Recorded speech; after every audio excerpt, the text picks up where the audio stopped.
Hey guys, and welcome to another Star Wars Destiny video. I just had to check to make sure my mic was actually on. Um, Today we're going to be playing something that I enjoy quite a lot, and I really want to work, like to actually be a viable deck, because I don't know, Thrawn's a lot of fun, you know, but I don't think anybody really has had a successful Thrawn deck since Thrawn the good old Unkar Thrawn. I don't think anybody's sad that we can't play Thrawn. That's kind of a very oppressive deck. Oh, right. I need to promote him. It's kind of a very oppressive deck, and I don't think anybody really enjoyed playing against a mill deck that got to look at your hand and pick a card from it every single turn. And then do all the nastiness of like Imperial Inspection and Salvage Stand. So I don't think anybody really enjoyed that. We'll see if this guy ever picks a deck. But here we go. We're going to try Thrawn with Talzin. It seems a little bit low HP. Seems a little bit foolish, but I like the deck, so we'll see how it goes. Yeah, we'll be playing against Anakin Maul, so interesting. I'm not too scared. At the same time, you could just roll out into tons of damage, so I'll need to draw the right mitigation. Yeah, the theory behind this deck is that basically Thrawn's 2 side is incredibly good, the 2 resource. Like, that's so much value. So what we're going to be doing with Talzin is basically guaranteeing that we actually draw that side. Spell removal is actually really good because it's guaranteed removal. So is Force Illusion. I don't know how good Force Illusion would be against him, though. I'm going to toss these 3 back. I really need to draw a big upgrade here. So let's hope that I do so. Well, I drew both Chance Cubes and a Rise again, so I think that we're in good shape here, guys. As long as I don't completely miss on my other upgrades. So he's got 1, and I got 3, so I'll take his. Oh, right, sorry. We're going to take the shields as such, because he's blue villain, so we don't want him to just intimidate. Roll out into 2/2. That's good for him. Drop a Chance Cube. Watch him deal it. Okay, he's going to deal it to Thrawn. Brave choice. Brave choice, my friend. Another Chance Cube. Now, can you please just roll some blanks? Okay, yeah, we'll feel the anger of that.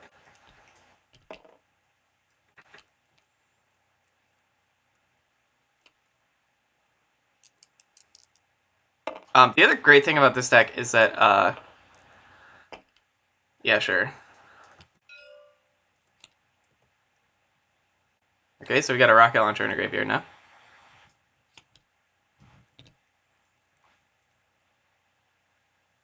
So we'll remove that die.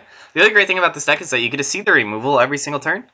So you can guarantee that you, oh dang, I'm not going to be able to roll in these Chance Cubes without a resource. It's actually really stinging annoying. I should have let him deal that too to me.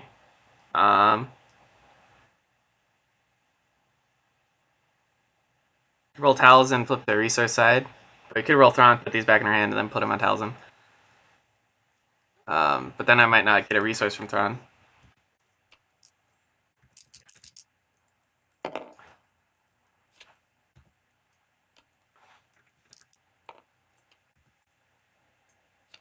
So we'll go ahead and do that. Help me if he has a doubt, because I didn't roll Thrawn first. Take a resource. We are going to bounce this back in my hand. We're going to pay 1 to roll in the Chance Cube. We're going to call it 0.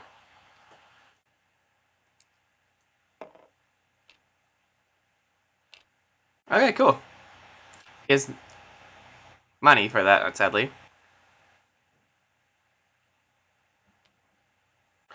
Did I not notice his resource there?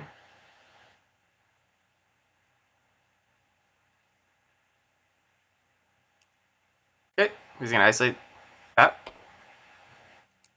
And I'll go like this. I'll flip to the 3 and the 2. This is kind of a rough start for me, guys. I did not play this turn well. We're gonna deal, yeah, 2 to Maul. And then we're gonna take 3 resources. We're gonna pass. Oh, we're gonna drop this first too.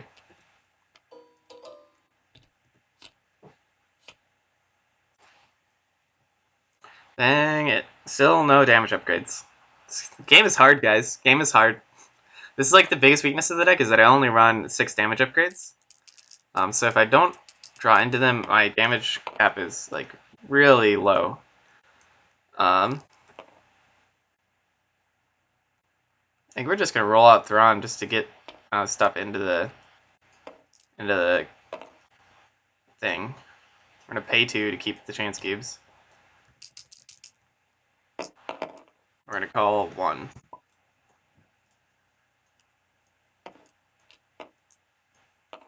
We're gonna take the Feel Your Anger. But he has an Enrage, an Isolation, and the Give 3 shields if he has only 1 character. So all we have to worry about is an Isolation. He's gonna deal 2. Not too concerned by that. We're gonna go ahead and just what is the 3 resource, right? Why not just take 5 resources, guys?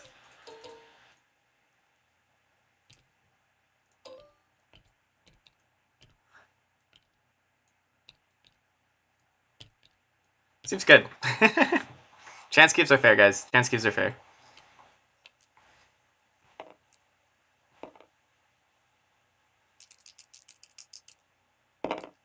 So Maul's passive is going to be annoying, where we kind of have to let him deal the damage unless we want to let him remove one of our own dice.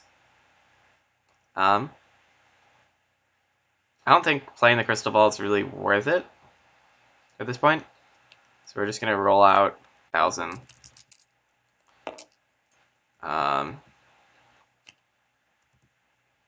Graviton is shown, and we're going to flip, I think, this to the 2 focus. Yeah. Gonna Thrawn for 2. I'm going to double focus into. I don't need more money, guys. I don't think I need any more money. We're gonna go 2 and 2. He can isolate one of those, but I need to deal some damage. Oh, he's not gonna isolate. Okay. If Anakin rolls damage, we'll just mislead it. Oh, interesting. Do I remove both his... No, I deal damage here first. To Maul. So that now if Maul rolls into damage, I can remove it safely. Unless he rolls the 3 for 1. That would suck.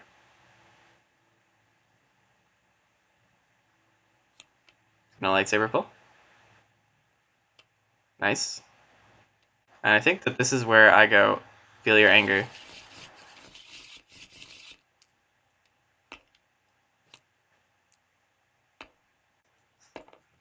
Maul's passive. Moves mine.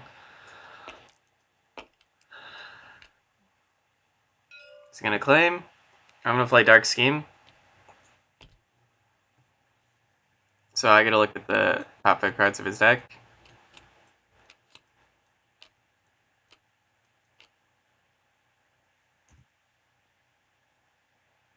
I can't see one of them. This is kind of hard. And I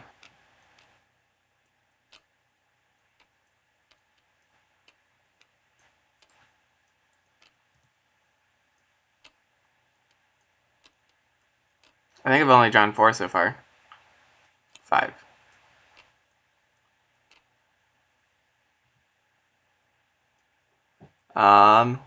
What do we want to do here? I think we want to get rid of his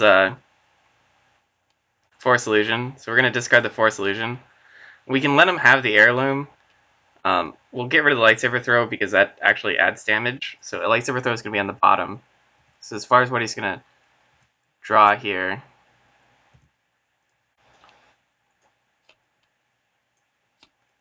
He can have 4 strikes and all, but as long as he doesn't add damage with lightsaber throws, I'm happy. So he claimed, I can drop this crystal ball if I'd like to, but I don't think I want to. So I'm just going to pass. We're going to discard that. I don't think we're going to need the res again anytime soon, but you never know. I'll probably draw into my other one before that's necessary. And there's our upgrades, guys.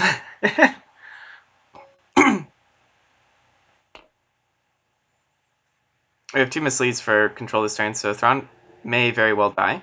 But let's hope that we can roll well first. So we're going to pay 2 to roll those in. We're going to call 1 because we know that he drew a bunch of 1s.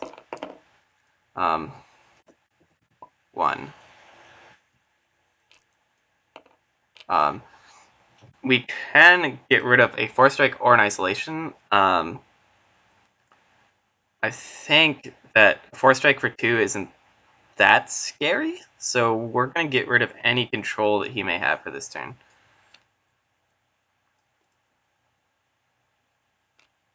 Essentially, especially since he can only afford 1 4-strike at this point, so why would I bother with... Ooh, that's interesting. He can discard 2 cards in his hand to deal 4 to Thrawn, which doesn't kill him. But at the same time, I will have already gotten 5 resources from Thrawn this turn, so... 5 resources is plenty enough to buy all these upgrades, put them on Talzin, roll out, and kill him. So... he's going to 4-strike here. And then it's me. And I'll mislead the 2.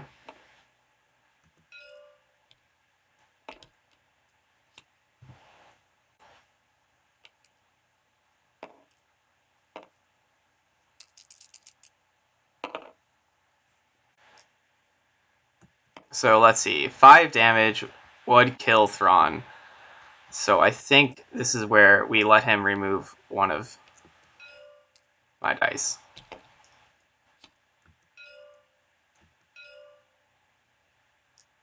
Alright, cool.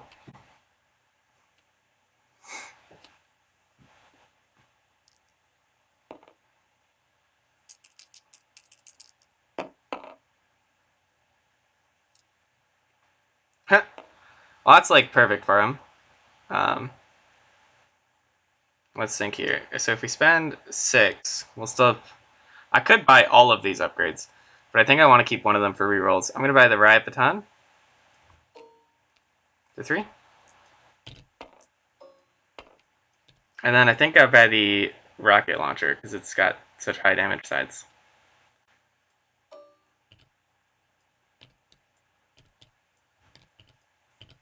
And he's going to kill my Thrawn. Thrawn is a goner, sadly. Now that we've finally drawn upgrades in this deck, we can flip, reveal this. Oh, look, a Witch Magic. That would have been really useful before now. And we know that he has no removal left. So, let's see here. Let's deal... Yes. Well, we need to deal 5 to Maul, so 5 to Maul. And then 4 to Anakin.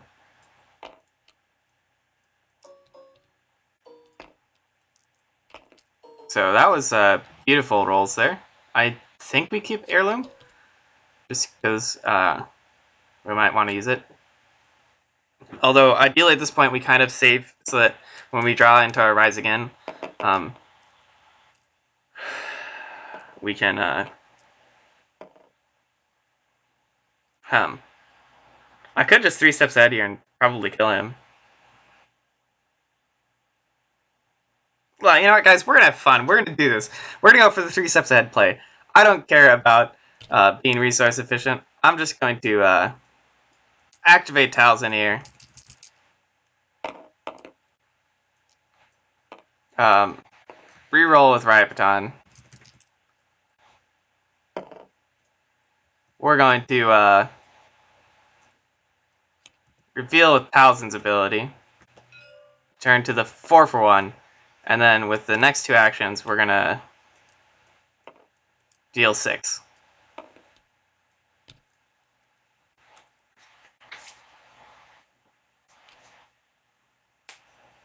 Nice. So he didn't end up having any control that turn anyways, but still, it was fun.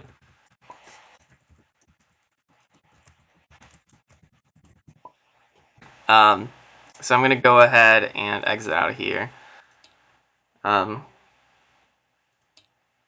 he left. Oh well, that's fine. That's fine.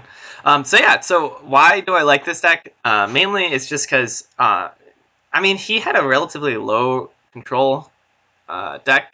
He drew a lot of them early game, and he didn't. It's not like he started with Holocron or started with a 2-drop, which he probably would have preferred. And it's not like I don't think Anakin Maul is in any way like fabulous deck. So I'm gonna give all those disclaimers. But you can see there that like Thrawn is able to so easily prevent your opponent from interacting with you that and Talzin's so good at guaranteeing the sides that you need that even though Talzin focus might just be 1 focus, if I get the chance cubes there, which I started with 2, which was ridiculous, although I did misplay a little bit turn 1 with those.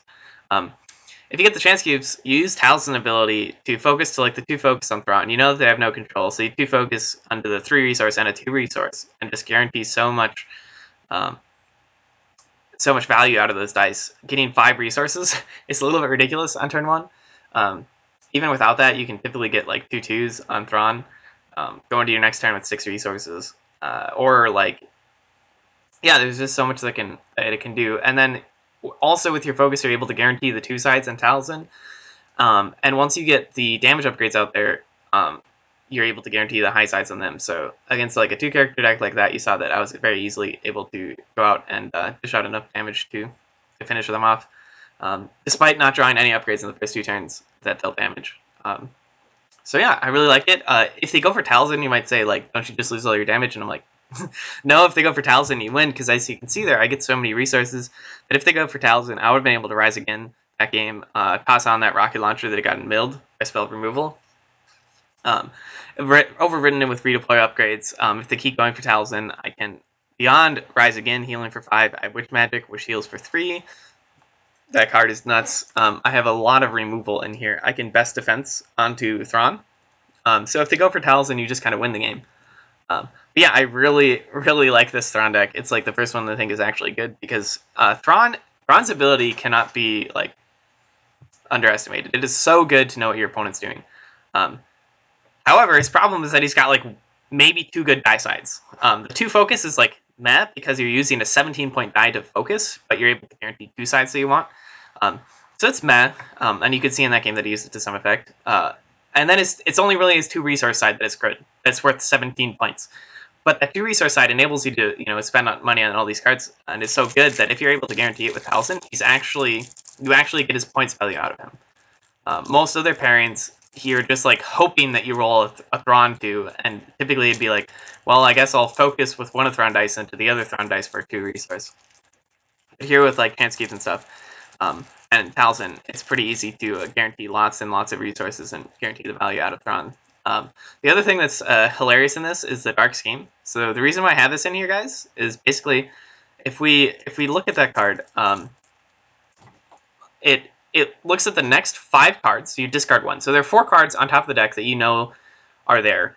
Your opponent, unless he has 0 cards, you'll know exactly what his hand is next turn because you saw his hand already with Thrawn. So not only does it discard, it's like a Thrawn on his next turn, because you're looking at 5 cards that you would have next turn, and you're picking out and discarding one of them. So I typically go for the removal, discard that removal. Then I can look at his other cards and be like, what removal does he have here? Okay, that's the number that I'm calling with Thrawn next turn. So you're able to hit 2 removal cards from his next hand, which is insane. You're also able to make sure that if he has like 2 cards left in his hand, you can make sure that the card that will be on top of the deck is odd. And you can make sure that for the turn that you're actually in, the card on top of the deck is odd. And that matters for cards like Spell of Removal, which actually says discard the top card of a deck. So if you're able to put like their Riot Baton on top of the deck and Spell of Removal, you can discard their Riot Baton to remove one of their dice, which is hilarious. It's also good if you want to Talzin their deck to flip one of their dice to blank. It gives you that option for that turn. So with all the excess resources in the deck, I found that Dark Team was just a good way to really just, I don't know, just know exactly what you're going to throw on next turn. And what I'm really concerned about is taking out all of my opponent's removal. Because I have enough control in my deck, and I have enough focus in my deck, that I know that if my opponent doesn't have removal, I'm going to hit him for the 2 with the Riot Baton, the 3 with the Heirlooms Lightsaber, the 4 for 1 with the Rocket Launcher, the 2 sides with Talzin, and I'm going to roll the 2 resources on Thrawn, the 3 resources on the Chance Cubes, and I'm going to win from there. So yeah, let me know what you guys think of the deck. I think it's great. I think it has weaknesses in that it is kind of flimsy. If you go for Thrawn, you have 12 HP that they have to go through. If you go for Talzin, you only have 9, so you really do have to save her. But that is possible, as I said, with Core Solutions, Wish Magic, Rise Again, all that jazz. And then the finishing blow of 3 steps ahead is great with either of them. So with Talzin, it's typically you have melee upgrades and her own range dice. So you roll out, you reroll like the Riot Batons with their passive, you Talzin focus, and then your next 2 actions are Resolve Range, Resolve Melee. Very strong. You're able to deal like usually 5 to 9. You saw that I ended the game there with 6 damage. With Thrawn, it's interesting because he has these 2 focuses, and typically with Thrawn, you'll end up with like 3 melee upgrades on him. It'll be like 2 Riot Batons and an Heirlooms that redeploy on him or something. So with Thrawn ending, you roll out, right? You resolve his 1 focus. You resolve focuses. So if you rolled a single focus side, like a 1 focus, you focus into the 2 focus, and then into his other dice. Or if you roll the 2 focus, you can guarantee focus all 3 dice. But with a single, because you 2 focus into the Thrawn 2 focus, the focus the other 3 dice, basically. So with Thrawn, you're able to roll out, and then through focuses, guarantee like 3/3/3 on your melee upgrades and deal like 9, or 2/2/3 if you have like Riot Batons and stuff like that, because you don't always want to pay for their damage. So yeah, it's a fun deck. I encourage you to play it. I'm gonna keep playing it because there'll probably be multiple of these videos coming up because I just think it's such a high skill cap deck. Like if you know exactly what you need to throw on each turn, if you know exactly which side to Talzin each turn, it can just be so good. So yeah, until next time, guys.